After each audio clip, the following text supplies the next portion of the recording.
y'all, what's up? Welcome back to Trish TV, Trish Talk, and today you're watching episode 2 of season 6. In today's video, we're actually going to go back to a video that I did 2 years ago.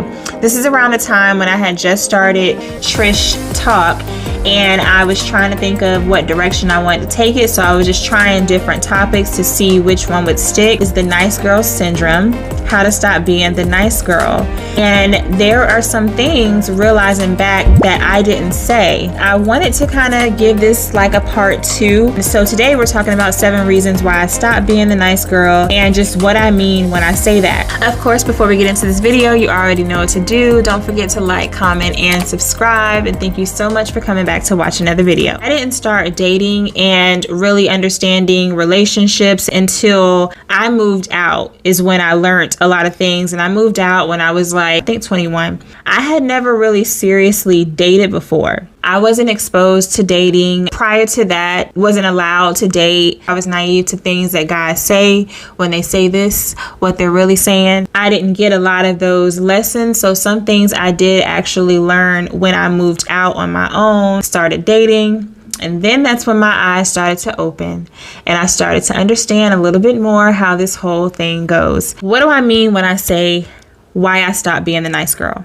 I am who I am. But unfortunately, when you're the nice girl, a lot of people will take advantage of that. And especially in dating and also in making friends. And that's where things get a bit sticky. And that's where I had to start learning that, yes, I want to be a nice girl. I'm not going to let certain situations and people turn me cold to being who I am. However, I have to be smarter.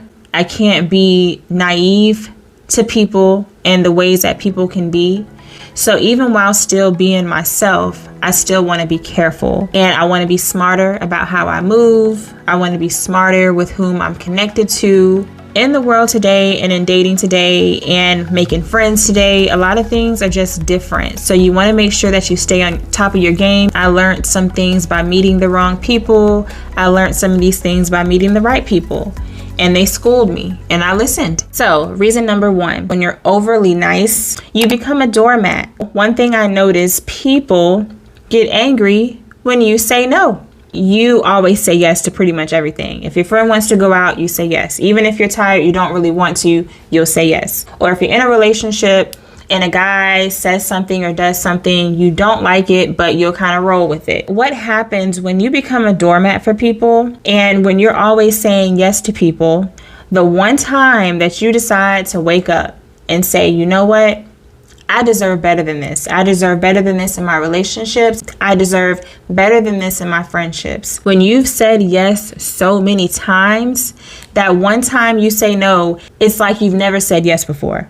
And the reason why that is because people start to get used to the habits that you form. Always being nice, always overextending yourself, always saying yes. So therefore, you kind of accidentally train them and they feel entitled. But when you make the decision to start to finally stand up for yourself and to say no when you don't want to say yes, and to say no without always feeling like you have to have an explanation, you create the boundary. It's not that easy to get over on her, and they'll start to see those boundaries and either they're going to respect them or they won't. Number 2, in that, I've learned that nobody respects the doormat. This has to be one of the hardest lessons. Just because I was nice, there was no respect there. Unknowingly, people are naturally geared to being able to get away with pretty much anything with certain people, especially when you make it easy for them. And their respect for you will not improve if you don't show them that I won't accept this. This isn't good enough for me. I deserve better than this. And it helps you to understand that maybe I don't have no boundaries. And if I do have boundaries, my boundaries are kind of weak.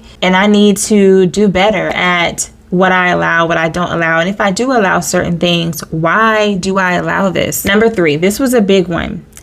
The help that you give will not always be reciprocated in the same way that you gave. There was a time where I was dealing with somebody and I was there for them a lot. I was giving so much because I truly cared. I saw that there was a need. I wanted to be there. I was able to be there. But I learned that over time, a lot of times when we're going through stuff, you're not always going to receive the help back from the same person that you gave to, and it definitely won't be in the same way. It's good to be nice, especially in the world today. It's good to be a genuinely good person and to help when you see a need. But that is when I also had to open up my eyes and seriously be careful about what I was doing and how much I was overextending myself. I think that's one of the hardest things. A lot of times we don't want to do the homework for ourselves. We don't mind doing the homework on other people and pointing out what other flaws other people have and what they did and what caused you to be this and that. But then when you look at yourself, doing your own self-work and your own homework, a lot of people don't want to do that because you don't want to think that you can actually be aiding to why. Number 4, when you're too nice, it teaches people that it's okay to use you. And it's almost like you're rewarding bad behavior. We continue to entertain it anyway. And that's what makes people feel like they're allowed to do it. Your words are saying one thing, but your actions are welcoming and entertaining that behavior. It's through your action. It's not so much through your words, but it's through your action when you teach people how to treat you, what you'll accept and what you won't accept. So with that, you have 2 choices. 1, you can either block it out, don't deal with them, let go of that friendship, let go of that relationship. Or number 2, if you're going to continue for whatever reason to be connected to that person, you have to then say, okay, this is who this person is. This is who they've always been. This is who they showed me that they are. So if I'm going to continue to stay connected to them, I can't get upset about certain things because this is who they are. Number 7, it's emotionally draining. It emotionally drains you when people take advantage of you and they walk all over you and they don't respect you. They're fine. They're happy. They're doing what they want to do, but you're the one sitting there like, bruh, really? You've been way too nice. You've let people get away with way too much. They have 0 boundaries, which is ultimately 0 respect for themselves. People who have 0 boundaries are generally people pleasers. They will never call you out. They'll never put you in your place. They don't like when someone is mad at them. They don't like saying no.